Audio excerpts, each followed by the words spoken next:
ব্যবসা নিয়ে আলোচনা লাইনেতে আছেন নিশ্চয়ই আমরা যাব, কিন্তু তার আগে একটুখানি বলে নেই, যাদের ব্যবসায় অসফলতা অর্থাৎ ব্যবসায় উন্নতি হচ্ছে না, বছরের পর বছর ব্যবসা করছেন কিন্তু ব্যবসায় কোনো রকম উন্নতি হচ্ছে না, অবনতি হচ্ছে, কর্মে বাধা হচ্ছে, কিন্তু আপনি ব্যবসার ধরন পাল্টাচ্ছেন, ব্যবসা বারবার পাল্টাচ্ছেন, ইনভেস্ট করছেন, বাইরে থেকে টাকা এনে লাগাচ্ছেন কিন্তু টাকা পয়সা তুলতে পারছেন না, অর্থ ঋণে ডুবে যাচ্ছেন, আপনি ব্যবসা করতে পারছেন না কেন?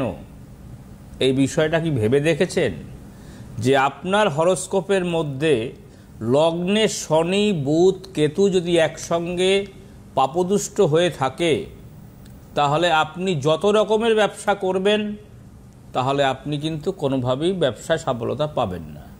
আবারও বলি, লগ্নে যদি শনি বুধ কেতু পাপদুষ্ট হয়ে থাকে তো আপনি কিন্তু কোনোভাবেই ব্যবসায় সফলতা পাবেন না। অর্থ বাইরে থেকে এনে লাগাতে হবে, আপনার ঘরের অর্থ বেরিয়ে যাবে। লগ্নপতি শনি যদি সপ্তমে অবস্থান করে সেখানে একটা সমস্যা হবে, ব্যবসার ক্ষতি হবে।